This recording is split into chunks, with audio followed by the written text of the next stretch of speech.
우리 지금 아이고 나가셨네 이종원 선생님. 그럼 그냥 또 계속 설명을 드리도록 하겠습니다. 자, 이렇게 해서 과제물 하시다 보니까 어려우신 점이 뭐였을까요? 신현복 선생님 먼저 말씀해 보시겠어요? 기본 뜻은 알겠는데요. 이거를 이렇게 논리적으로 서술하는 게 그게 그쵸, 그쵸. 어려워요. 예, 그렇죠. 전혀 이렇게 훈련이 안 돼 있어서. 그렇죠.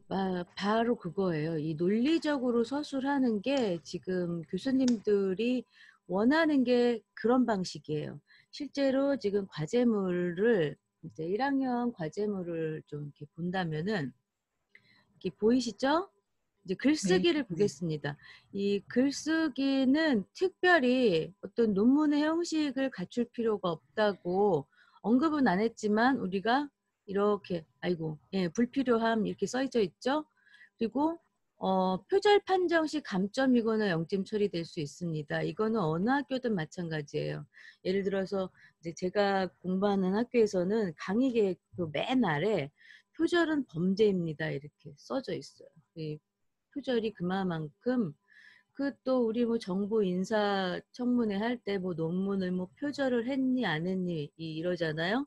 바로 이제 그것과 마찬가지예요. 지금 우리가 이렇게 쓰고 있는 이 글들이 언젠가 여러분들이 혹시라도 모르는 어떤 뭐 임용을 대비해서 또는 또 혹시라도 또 모를 그 이 공공의 장에 들어갈 때 이제 이런 청문회 아니더라도 이제 이 검증 절차에 들어갔을 때 이 논문의 표절은 아주 중요한 그 불리한 요소가 되기 때문에 예, 이걸 많이 강조하는 거고, 그다음에 글자 크기 10포인트와 줄 간격 160. 근데 보통 글자 크기 10포인트로 쓰려니까 어때요? 세 장, 표지를 제외하고 세 장에서 5장의 글씨를 입력하기에는 굉장히 좀 힘드실 것 같아요. 글씨 크기가 작으니까. 네.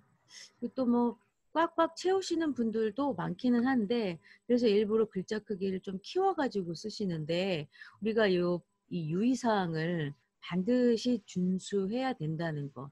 그러면서 제가 이 글쓰기에다가도 목차를 요청했었어요. 우리 신현복 선생님 기억하시죠? 글쓰기에도 예. 목차를 써야 된다고. 바로 이것이 1번이고 이것이 2번의 목차가 되는 거예요. 그러면은 예를 들어서 뭐 내가 문서를 작성했어요. 목차 여기 가운데 배열을 해줘야 돼요. 반드시. 그리고 이왕이면은 이제 좀 진하게 표현을 좀 해주고 그 다음에 어때요? 여기다가 이제 1번 나의 인생의 통관 의뢰. 이게 이제 1번의 제목인 거고 2번이 뭐였었죠? 우리 우리 동네. 동네. 예. 네. 우리 동네 뭐 어디 그런 거죠. 네. 이렇게 해가지고 목차를 가운데 배열 이렇게 해주시고 요런 정도의 글. 그런 다음에 1번 나의 인생의 통관 의뢰 이렇게 해서 막 이제 한 줄을 띄고 서술을 하기 전에 항상 들여쓰기를 합니다. 우리 국어책에 보시면 자 어디 볼까요? 제가 어떤 논문을 하나만 좀 꺼내 볼게요. 여기 있으려나?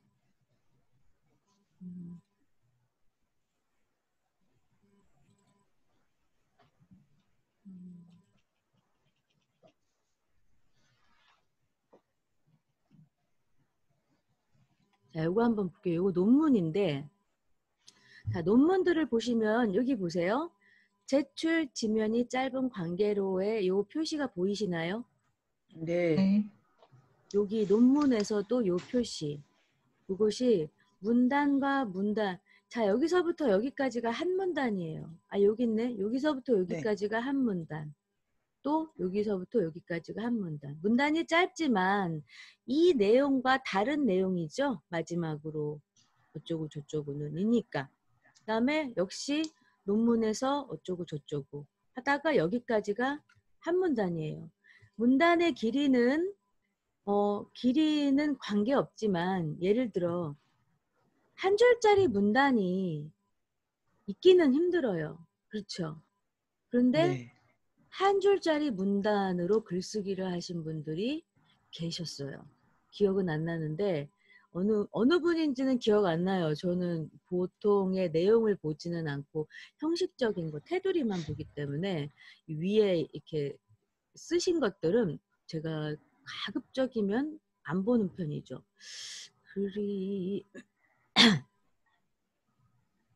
그리고 또 내가 어디를 보여드리려고 그랬더라. 네, 이렇게 해가지고 뭐 1번, 2번 이렇게 썼어요. 1번, 2번 이렇게 이제 내용을 다 썼어요. 다 문장을 완성하고 마지막에 3번 쓰세요. 3번에서 이 글을 쓸 때의 나의 느낌을 뭐 짧게 제목을 달아보죠. 어떤 제목이 나을까요? 글을 마치며 결론이지만 뭐 이거는 어떤 그 논문의 글이 아니기 때문에 어서 오세요.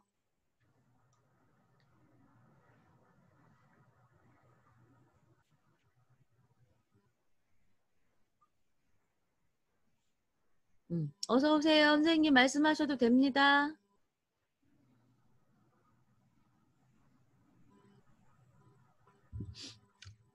아유, 제가 이게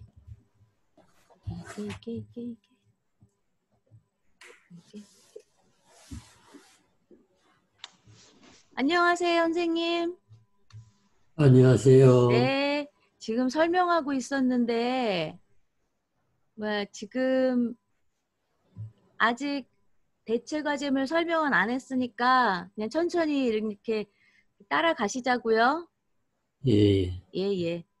예를 들어서 뭐 이 글을 마치며 쓰고 들여쓰기 해서 나의 글, 나의 글을 쓰면서 글을 쓰는 동안 생각됐던 그런 그 글들, 생각들 쓰면서 생각나는 생각들, 그걸 뭐라고 부를까요? 뭐 회한이라고 부를까요? 그런 것들을 더 이렇게 써 주시면 더 좋아요. 이게 자기 성찰이 될 수 있는 그 계기가 되는 그런 걸 요구하는 게 글쓰기 그 과제의 어떤 그 요청하는 그 속뜻이에요. 이렇게 해서 이제 제출을 한단 말이죠. 근데 대부분 우리 과제물 보면은 제가 지금 과제물 표지 보여드리려고 해요. 자, 온라인 과제물 제출 표지. 이제 여기서부터 과제물을 작성하는 거예요, 사실. 여기가 지금 과제물 돼 있어가지고 글꼴이 보이지 않죠. 예, 예, 글꼴이 보이지 않고 여기 서식이라는 게 있는데 서식은 지워주시는 거예요. 그리고 타이틀도 맨 위로 가지고 올라오시면 돼요. 그랬더니 어때 가운데 있던 게 제일 왼쪽으로 갔죠? 그럼 예, 그냥 마우스로 드래그 해주신 상태에서 다시 가운데 배열해 주시면 돼요. 예, 여기에 있는 한글 기능을 이용하시다 보면은 늘어요. 자, 이렇게 하고 이제 교과목은 글쓰기였어요. 글쓰기. 여러분 이제 학번 쓰시고 이름 쓰시고 연락처. 보통 연락처는 요게 가장 기본적인 연락처 쓰는 방법이죠. 어떤 분들은 점을 찍으세요. 물론 점을 찍을 수 있어요. 그렇지만 점보다 하이픈이 우리가 눈에 보기 좋잖아요. 그래서 이런 것도 웬만하면 하이픈에 늘 기준으로 쓰자는 거죠.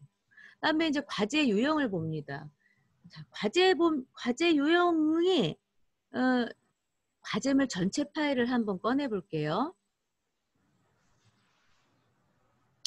우리 지금 그 1학년들 과제들은 웬만하면 공통형이 많았어요. 그렇죠? 어디에 네. 공통형이라고 쓰나요? 여기에 이제 아이고. 공통형 이렇게 쓰면 되는 거였죠. 그다음에 과제명은 아까 그거.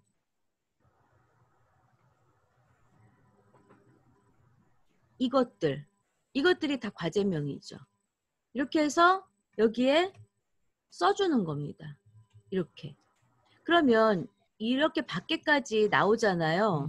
이런 건 이제 또 여러분의 신명조. 글꼴 선택해주고 그다음에 글씨 포인트 10포인트 이렇게 해주고 신명조로 아직 안 바뀌었어요. 자, 모든 글꼴의 신명조 여기 있네. 네. 그다음에 여기는 잡아 올려도 되고 이런 상태에서 여기에 맞춰서 얘네들을 끄집어 들여주면 돼요. 이렇게. 아이고 거꾸로 했다. 이렇게 들여내주면 돼요. 아니면 전체적으로 얘네를 이렇게 들여와도 되고요. 이게 좀 보기 좋죠? 네. 이게 좀 보기 좋고 과제명이 너무 길다 할 땐 이런 정도 융통성은 있어도 돼요. 제가 어떻게 했어요? 이렇게 했죠? 여기는 이제 요것과 맞물리니까 얘네들이 이렇게 들어오면 되겠죠. 이렇게. 그 다음에 어떤 학우님은 이거 지우는 거 무서워해요. 이거 지우셔도 됩니다. 그런 다음에 이게 지금 글꼴 크기가 12포인트예요.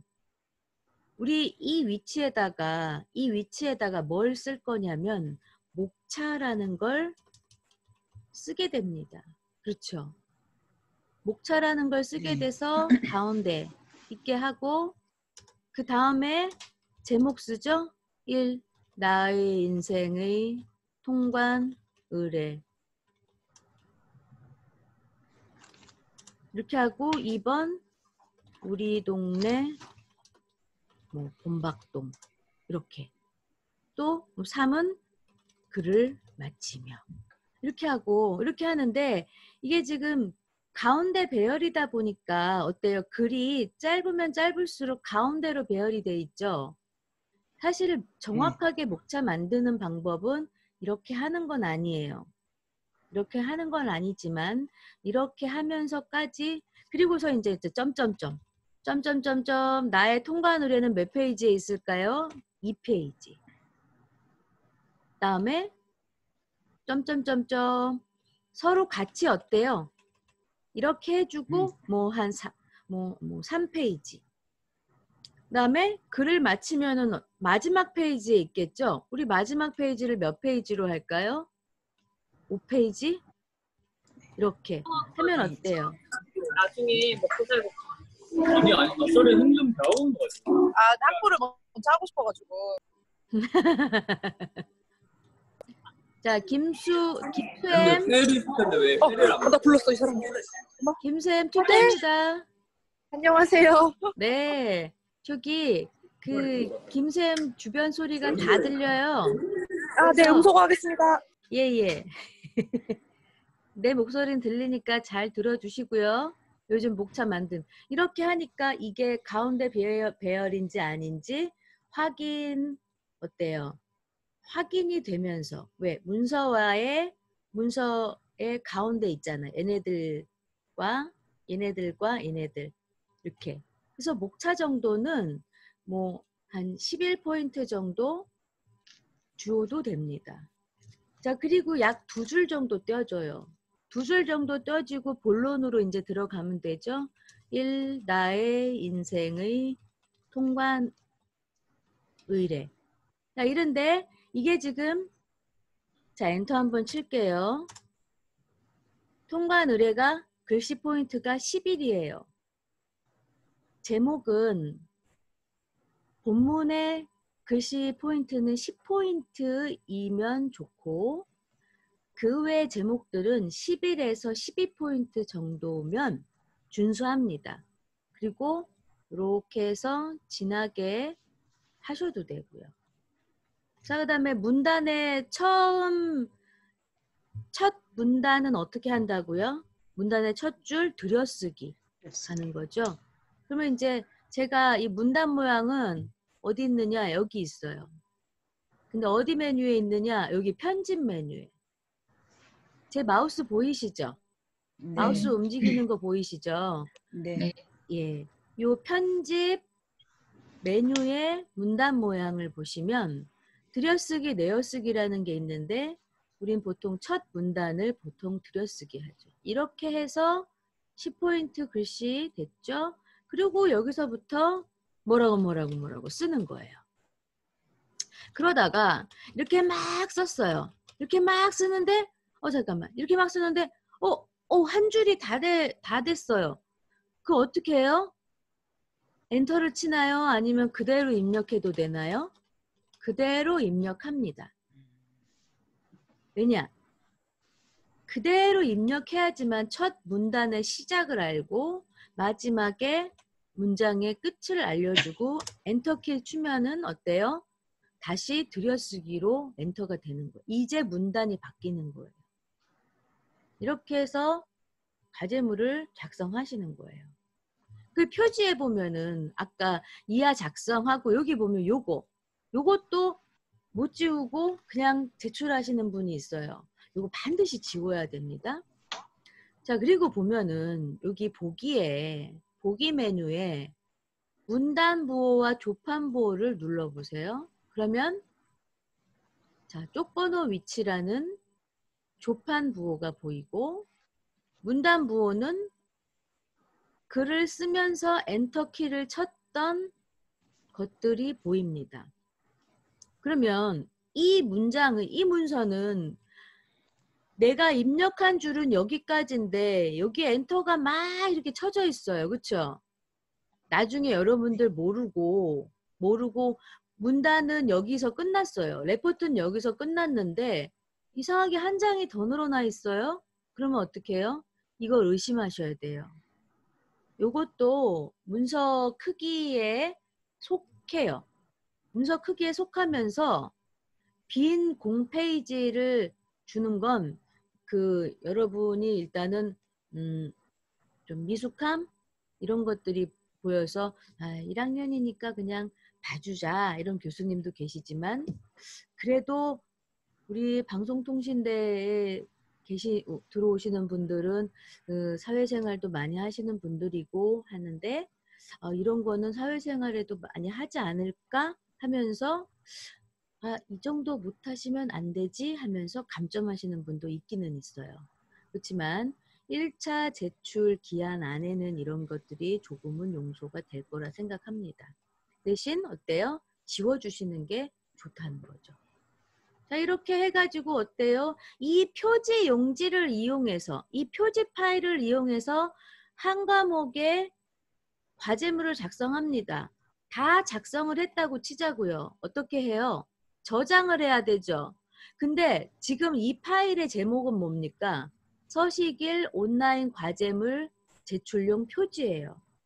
그럼 내가 이거를 지금 글쓰기라는 과목의 이름으로 파일 이름을 저장하려니까 어때요? 다른 이름으로 저장해야 되는 거예요. 이거는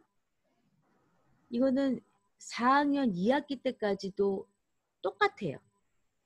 이렇게 해서 다른 이름으로 저장해가지고 뭐라고 저장을 하면 되나요? 글쓰기, 과목명, 그 다음에 학번. 자, 학번 2012, 22 이러고 저장하면 어떻게 해요? 이게 올바른 저장 방법이라는 거죠. 자, 이렇게. 그래서 이제 제가 저장한 파일을 가지고 와볼까요?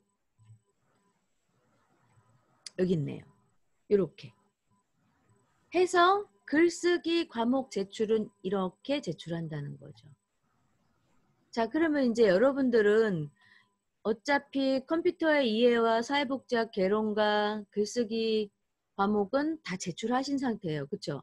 우리 이정호 선생님 과제물 다 제출하셨죠? 과제물 다 제출하셨나요? 안 들리세요? 아, 이정호 선생님 아니시네? JS. 저기, JS 리 선생님. 예, 예. 예, 아, 이게 이니셜이 뭔가요? 아까 이정호 선생님이랑 이름이 헷갈렸네. 선생님, 요 JS가 뭐의 약자예요? 저 이름의 약자예요. 예, 예, 선생님, 저 성함이 어떻게 되시죠? 이정수입니다. 아, 이정수. 네. 선생님, 저한테 저기 과제물 점검 좀 받아보셨나요? 잘 모르겠는데요. 아, 기억 안 나세요?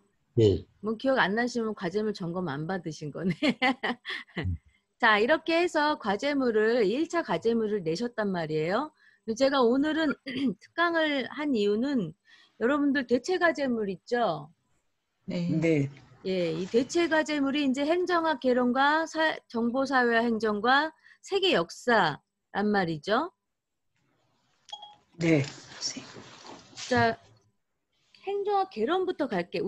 제가 맡은 담당 과목이 행정학 개론인 거 아시죠? 네. 네. 자, 행정학 개론에는 굉장히 많은 교수님들의 이름이 써져 있어요. 그쵸? 여기 보면은 여기 김주영 교수님, 이선우 교수님, 윤태범 교수님, 또 문병기 교수님, 아래 강문희 교수님, 조경훈 교수님, 유범상 교수님. 이분들이 다 이 교재를 만드는데 참여하셨다는 거는 행정학 개론은 그야말로 행정을 하기 위한 가장 기본적인 기본서이기 때문에 그 기본서에는 뭐가 들어가야 되느냐? 여러 행정과 관련되어 있는 행정의 역사부터 시작해서 정책이나 우리 공공조직. 공공조직은 뭘 공공조직이라고 할까요? 예를 들어서 무슨 공사 이런 것들. 또는 지금 저기 인천공항도 이런 공공조직입니다. 또는 뭐 한전도 마찬가지고 또 전화국도 마찬가지고 이런 공공조직들 또 이 공공조직이나 공무원들의 인사를 담당해야 할 그것들이 뭐겠어요? 인사행정입니다. 그래서 인사행정을 다루고 그다음에 나라 운영이 어떻게 되는지 돈이 어떻게 돌아가는지 알아야 되죠.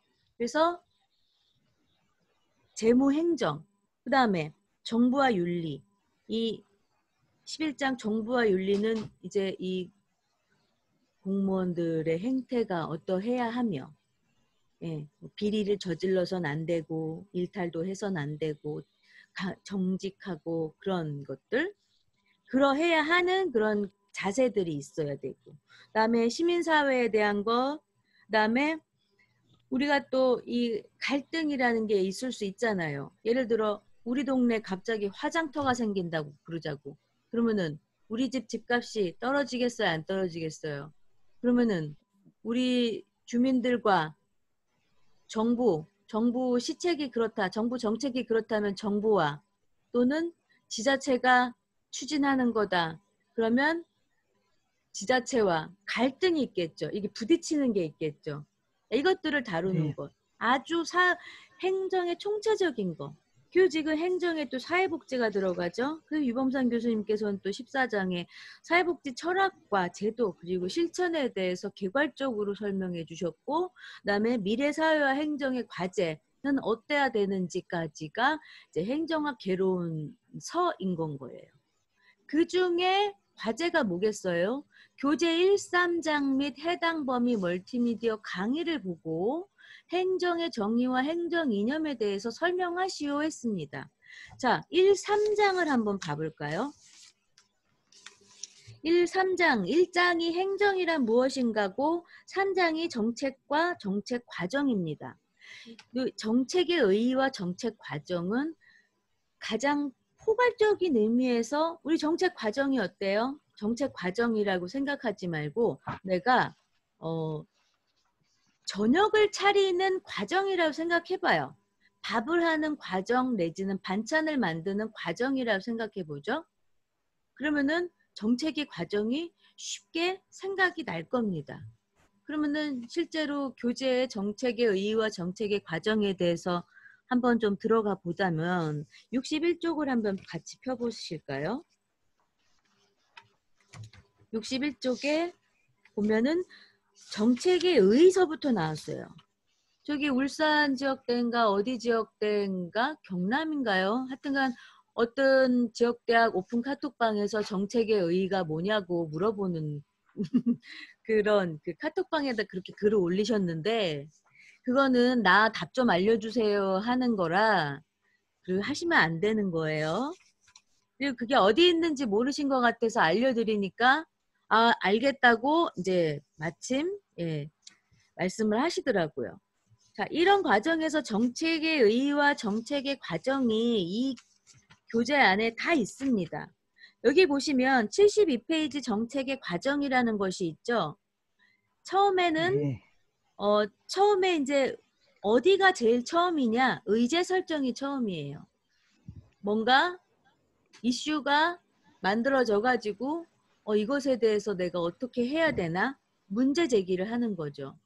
이 문제 제기로 인해서 정책이 만들어지는 거야. 아, 그럼 이 문제에 대해서 어떤 식으로 문제를 잘 해결할까? 대안을 형성하고 그 대안을 채택합니다. 그렇게 해서 그것이 정책이 돼서 정책 집행이 되고 그 집행된 결과가 좋냐 나쁘냐 어떤 결과가 나오겠죠? 그러면서 어때요? 그것을 이 과정이 계속 반복되는 거예요. 환류라고 하는데 환류는 영어로 피드백이라는 의미입니다. 왜냐? 이러한 정책을 수행했다가 잘못되면 어때요? 이 환류 과정에서 우리가 보완을 하는 거예요. 바로 이것이 정책의 과정인데 이것에 대해서 여러분들이 서술을 하면 되는데 우리 행정학과는 말하지 않아도 논문의 형식을 취해야 합니다. 해서 아까 그 표지 이제는 대체 과제물이니까 대체 과제물 표지가 또 달라야 되겠죠? 자, 제가 대체 과제물 표지도 우리 투터지도 페이지에다가 올려놓았습니다. 그래서 저는 주로 한글을 사용하니까 한글 표지를 한번 꺼내 볼게요. 자, 대체 과제물 이러고 나왔습니다. 그러면 이제 여기다가 뭐라고 쓰면 되겠어요? 이렇게 드래그해서 20년도 자, 몇 학기일까요? 우리가 1학기. 그렇죠. 1학기. 아유, 지웠네. 그러면은 요게 네, 1학기. 이렇게 하시고 과목명도 적어 주시면 되죠. 행정학 개론. 행정학개론. 그다음에 이제 학번 이렇게 적으시고 여러분 성명 이렇게 적으셔도 되고 한 두 칸씩 띄어서 적으셔도 되고 전화번호 이거 여러분 제 전화번호인 거 다 아시죠? 제가 항상 여러분한테 네. 문자 네. 보내줘. 이번 달에 문자 초과 발송해서 그다음에 이제 2학 과제 작성 여기서부터 보세요. 여기까지가 엔터가 쳐져 있는 거야. 볼까요? 엔터가 여기까지 쳐져 있는지 아닌지 확인 한번 해보겠습니다. 문단보 해볼게요. 보세요. 엔터 쳐진 거 막 보이죠? 여기까지. 네. 네, 이거를 다 지워요. 여기 우리 보기에서 문단부만 선택해도 엔터 쳐지어 있는 부분이 어디인지 다 보이니까 다 지우시고 이제 과제명은 뭡니까? 이거죠. 예, 이겁니다. 이거를 여기다가 붙여 넣어요. 그러면 어때요? 좀 정돈 좀 해야 되죠? 여러분들 능력에 맞게 이렇게 해도 됩니다. 그 다음에 한 2줄 정도 띄운 다음에 목차. 자, 교수님들이 원하는 글꼴이 아니죠? 자, 전체 선택을 하는데 이건 그렇다 치고 자 여기서부터 이렇게 해서 신명조로 글 꼴만 바꿔요. 자, 아까처럼 제가 이렇게 한 다음에 이것까지 변경하면 뭐가 달라지겠어요? 이건 크기니까 제목의 크기가 달라지겠죠? 그래서 그냥 일단 글꼴만 바꾼 거예요. 그리고 엔터를 쳐서 어때요? 자, 5줄만 남겨놔요. 왜냐? 자, 목차 한 줄, 목차 다음에 바로 써도 되지만 그 한 칸 아래부터 쓰는 것이 더 보기 좋아요. 서론. 그 다음에 뭐 또 본론 해도 되지만 본론이라고 써도 되지만 아예 행정의 의. 그 다음에 3번은 뭐겠어요? 정책의 의. 이렇게 써도 돼요. 그리고 행정의 의 다음에 그 다음 번호는 작은 번호가 돼야 되겠죠? 뭐 이렇게 해가지고 또 제목을 여러분들이 달아서 쓸 수 있는 거예요. 아까 제가 페이지 수 다는 방법도 알려드렸죠. 그렇게 네. 해서 예, 이렇게 해가지고 가운데 배열 맞춰서 서론이 몇 페이지에 있었지 뭐 이렇게 찾아가시면서 자 여기 보시면 근데 문제는 여기 쪽번호가 안 들어가 있어요. 그쵸? 쪽번호, 이 페이지 번호를 네. 매겨줘야 되는데 페이지 번호가 안 매겨져 있으니까 페이지 번호를 매기고 가요. 쪽번호 위치. 보통 이런 식으로 많이 하니까 그냥 넣기 하시면 됩니다. 그러면 쪽번호 넣었는데 아까는 쪽번호 위치가 보였는데 지금 왜 안 보이지? 아까는 여기에 체크가 돼 있었고 지금은 여기에 체크가 안 되어 있었기 때문입니다. 그죠? 보이시죠? 예. 네. 자, 이런 거 잘 보시면서 하시고 자, 이렇게 가서 뭐 예를 들어서 뭐 이렇게 가다가 로마자 뭐 이런 거에 결론 이러고 다음은 뭐겠어요? 참고문헌. 참고문은 그러니까 네. 예, 이 과제를 함에 있어서 뭐 인터넷 검색을 했든 이 교재를 이용했든 더 많은 그 논문을 이용했든 다 참고문헌에 적어주시고 약 2줄을 띱니다. 2줄을 띄우고 3줄째에 양쪽 배열로 들어가셔가지고 여기서 서론이 들어가는 거예요. 자, 그런데 이렇게 생각 없이 쓰다 보니까 글자 크기가 어디서부터는 10포인트여야 되는 거잖아요. 그쵸? 자, 한글 또는 MS 워드로 작성하세요. 그다음에 2 문항 모두 답변하시고 한 문항 모두 작성해야 하며 총 분량은 A4 용지 3매 전후 표지를 제외합니다. 그죠? 그다음에 글자 네. 크기는 11포인트에 글꼴은 신명조, 줄간격은 160이에요. 그리고 온라인 제출을 필하라고 했으니까 어때요? 우리가 너무 많이 길게 쓰지 않아도 된다는 거. 3장이면 우리 교재만 가지고 요약 정리한다고 생각하시고 그 요약 정리를 하시면서 결론 부분에 나의 생각, 행정의 정의와 정책의 의의가 내가 생각하기에 이랬는데 뭐 어땠다더라 할 수 있고 나는 그동안의 행정을 이렇게 생각했는데 교재를 지금 이러한 글을 쓰다 보니 또 나의 바뀐 생각 이런 것들 우리 그 저기 사회복지학 개론 그 하실 때 그랬잖아요. 교수님이 그 요구했던 그 과제가 뭐였어요? 지금 이 과제를 하고 나서 나의 바뀐 생각을 적어보라고 했었지 않았나요? 그랬습니다. 네. 네. 예.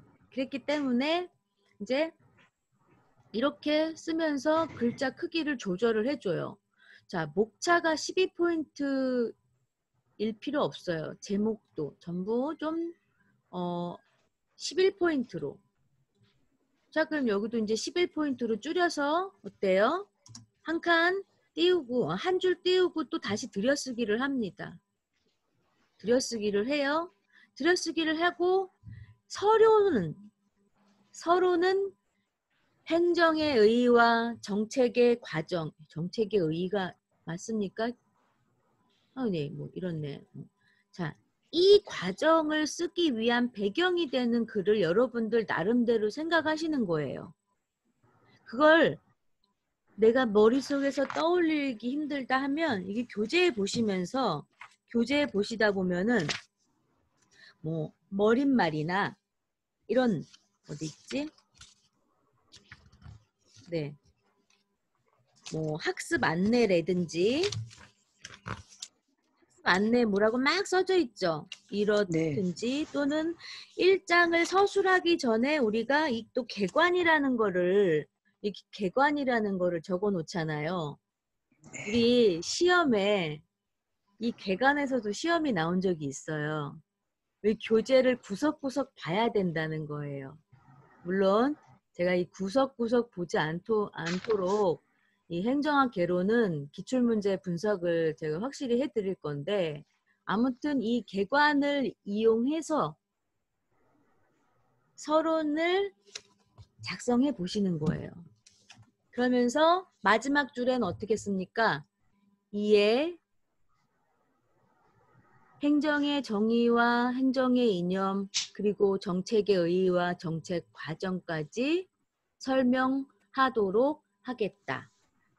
이렇게 적고 서론을 맞춰주시면 돼요. 그 다음에 이제 본론으로 들어가죠. 본론으로 들어갈 때 네. 바로 본론이라는 이름 안 달아도 되고 행정의 의의 아니고 정의였군요. 행정의 정의서부터 이렇게 가다가 이제 바로 행정의 정의 이렇게 본론 정말 그야말로 본격적으로 들어가도 됩니다. 이렇게 하다 보면은 문장이 메꿔지겠죠. 자, 여기서 우리 교수님들은 지금 11포인트를 요구하셨으니까 전부 다 11포인트로 서론서부터 참고문헌까지 다 쓰자고요. 그러면 본문의 문장과 제목이 되는 이런 것들과 잘 구별이 안 되죠. 그럴 땐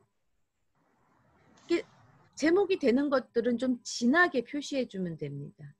여기 진하게 해주는 게 있죠. 이걸 누르면 제목만 이렇게 진해져요. 네. 또는 목차도 진하게 해줄 필요가 있죠. 목차도 이렇게 진하게 해주면 되는 거.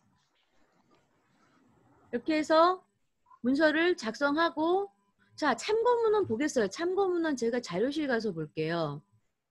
자료실 가서 그 자료실에 보면은 참고문헌 작성예. 여기 보면 또 참고문헌 작성 방법도 있죠. 자, 참고문헌 작성예. 우리는 계열이 사회과학 계열이에요. 우리 행정학과는.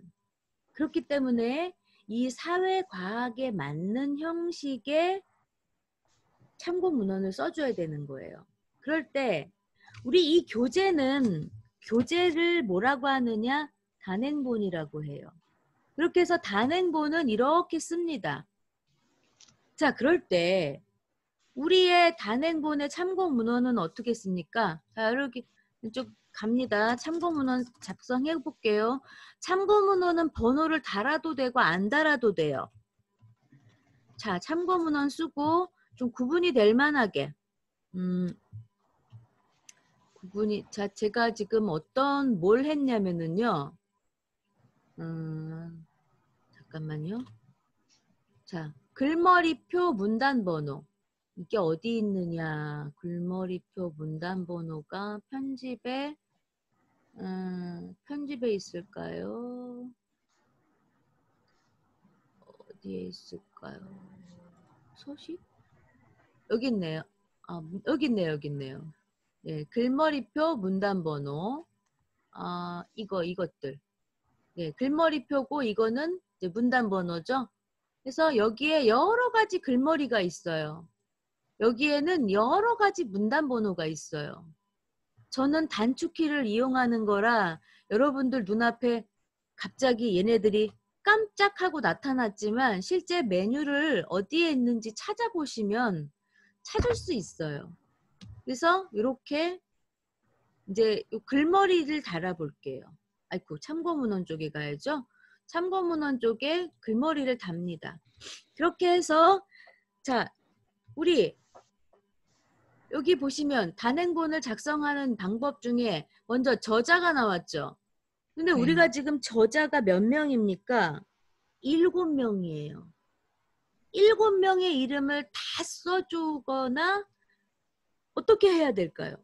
한 뭐 두세 사람 같으면 그냥 뭐 점 찍어서 예를 들어서 뭐 김지원 하고 가운데 점 넣어서 김지원, 이선우,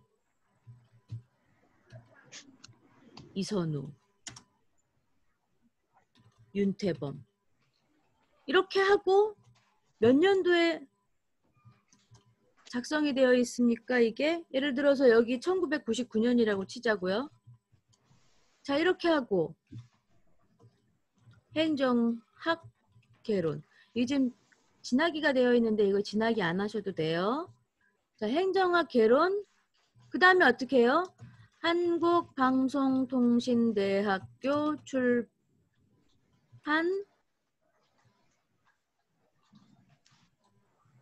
출판문화원 이게 단행본 사회과학 계열의 단행본 참고문헌 기술 방법입니다.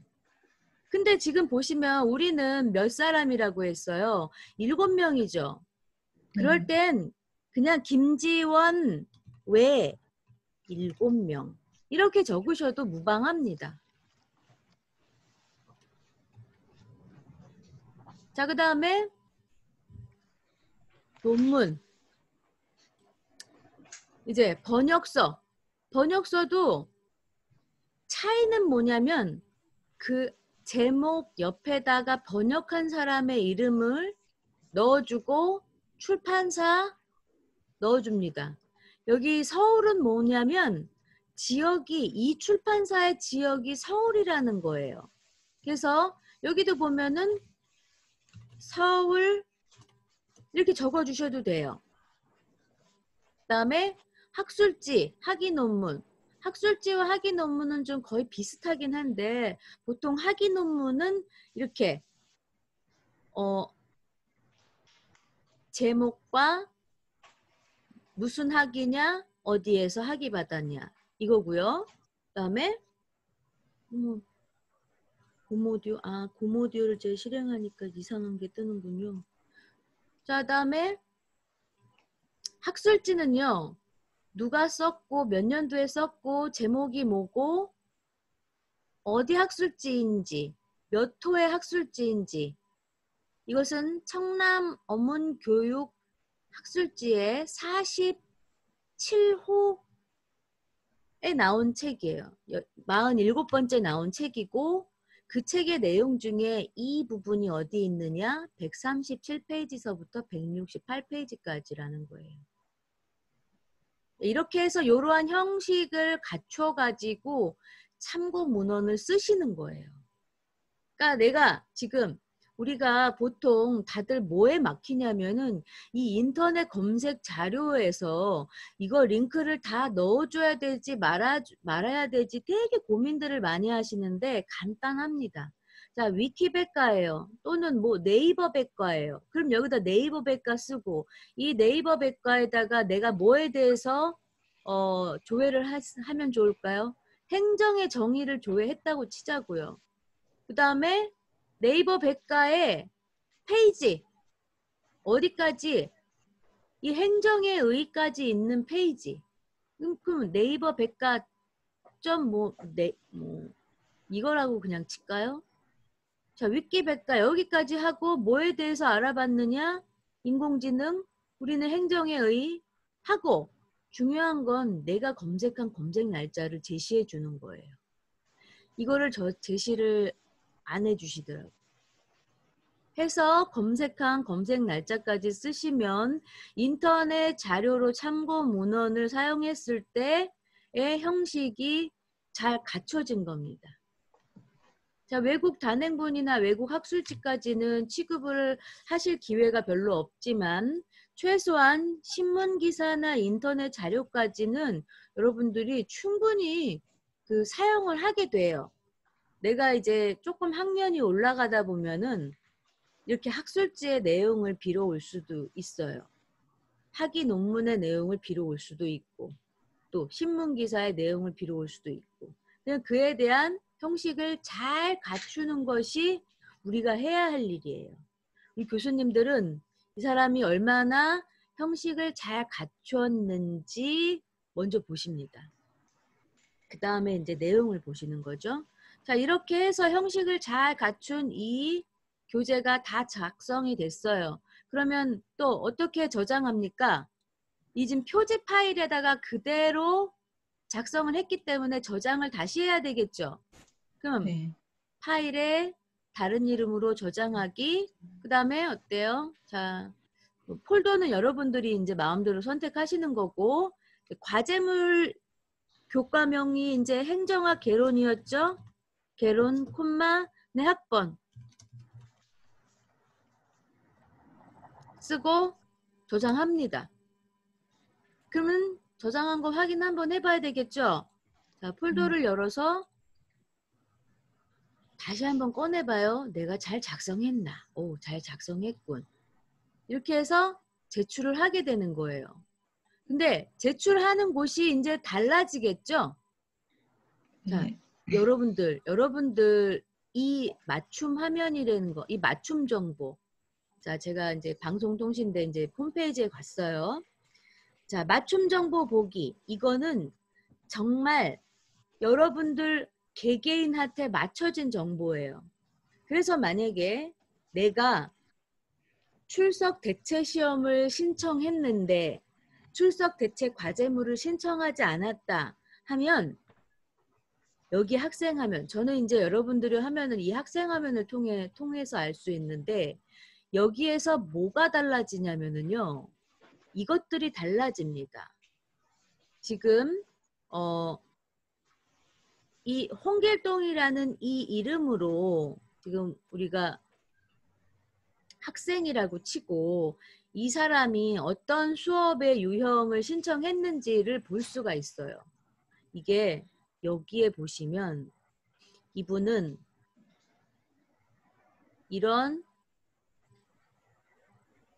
자, 이것은 과제물 제출 과목이고 이거는 출석 수업입니다.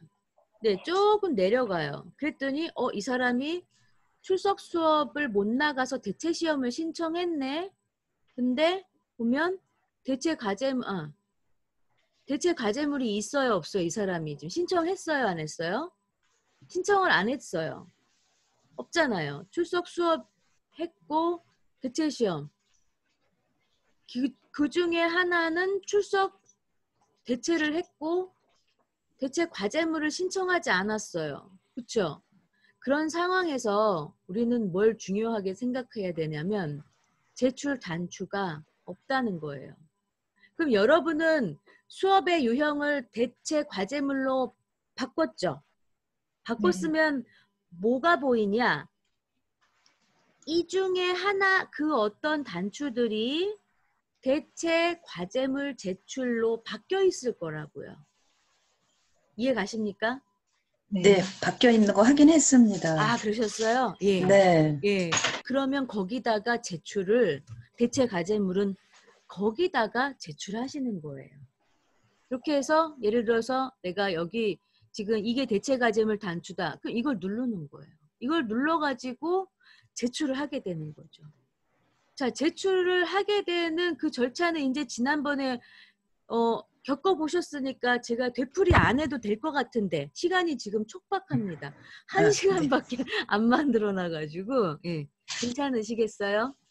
네. 자, 그러면은 지금 한 3분 남았는데 그 질문을 한번 받아볼까요? 네, 교수님 혹시 홈페이지에서 이제 예. 글쓰기에서 이상진 교수님 홈페이지 가라는데 그걸 찾질 못했어요. 이상진 교수님 홈페이지니까 그 외에 다른 교수님들 홈페이지 가는 방법을 좀 알려주세요. 자, 일단 근데 뭐 글쓰기는 이미 지났는데 예를 들어서 네, 혹시 우리 다른 교수님 우리 홈페이지. 행정학과 교수님들 페이지를 한번 가볼까요? 그 잠깐만 그 뭐지? 이렇게 한번 가보죠. 자, 학교에 보시면 대학원이 있죠. 네. 대학원에 우리는 이제 대학이에요. 대학이고 우리는 사회과학 대학이고 행정학과의 홈페이지 바로 갑니다. 바로 가면 이제 학과 소개도 있고 교과 정보가 있어요. 그럼 학과 소개에 보면 교수진 소개가 있죠. 학과 소개를 통틀어 다 눌러보자고요. 아이고. 이걸 자, 여기 보시면 교수님들 홈페이지 바로 가기가 보이죠? 네. 예, 이런 것들을 눌러서 가시면 됩니다. 아, 네. 예. 이렇게 해서 여기 보면은 몇 분이 이렇게 질문들을 하신 게 있어요. 상담 게시판에 질문 하나 드립니다. 이러고. 지금 현재 우리 그 행정학과 학과장님이 조경훈 교수님이죠. 그래서 이분께 많은 질문을 지금 하고 계신 겁니다. 뭐 행정학 개론 계절 시험 이거 2019년이군요. 2020년도에는 여기서부터 질문이 올라왔네요. 예, 이런 거. 네, 질문 하나하나 보시고 여기 또 자료실도 보시면 어때요? 작년 시험 범위와 시험 자료들이 있어요. 이런 것들이 내가 수강하고 있는 과목이면 다운로드 받아서 예, 참고하시면 되는 거예요. 되셨죠? 자, 다른 네. 질문 없으신가요? 이정수 선생님 질문 없으세요? 네, 좋아요. 네, 질문 없으세요? 괜찮은 것 같아요. 네. 안 해도 될 것 같아요. 네네. 제가 좀 시간이 저는 기말까지 이렇게 재택 온라인 수업을 하게 돼서 학교는 한 일주일 2번 정도 가요. 그래서 그 외에 다른 또 3, 4, 5 시간이 되는 분들 이렇게 연결이 되면 제가 수시로 줌 온라인 수업을 특강을 좀 할게요. 예. 그리고 네, 고맙습니다. 예, 그리고 5월 말께 정도 우리 기말 시험이 그러니까 일정상으로 본다면 기말 시험이 우리가 6월 14일입니다. 일요일. 네. 그런데 이제 시험일지 아닐지는 몰라서 기말 특강을 어떻게 해야 될지 계획이 아직 서지 않았어요. 학과에서 방침이 안 내려와서. 그렇죠. 학과에서 방침이 내려오면 저희가 기말 시험 특강 계획을 잡아서 또 특강을 또 하겠습니다. 예. 네. 오늘 이 특강 들어주신 분들 감사드리고요. 그다음에 이게 많이 도움이 됐으면 좋겠습니다. 네, 도움 됐고요. 네, 네네. 교수님. 그리고 네. 너무 좋아요. 이런 환경에서 공부할 수 있다는 게 감동입니다. 예, 고맙습니다. 저기 우리 신정혜 선생님 나머지 정보사회와 행정하고 세계 역사도 같은 맥락으로 이렇게 하신다는 거 이해하셨죠? 네, 교수님 수고하셨습니다. 네, 고맙습니다. 예. 끝날 마당에 한 분이 들어오시네. 제가 이 1시간 동안 이 강의를 하겠다고 해놔가지고 지금 아마 1시간이 지나면 아마 우리가 튕기거나 그럴까요? 뭐 그런 것 같지는 않을 것 같은데 아무튼 네, 예. 지금 오신 분들 저 빼고 4분 아유 고생 많으셨습니다. 감사하고요. 예. 마저 휴일 잘 보내세요. 네, 고맙습니다. 예, 수고하셨습니다. 안녕히 계세요. 감사합니다. 예.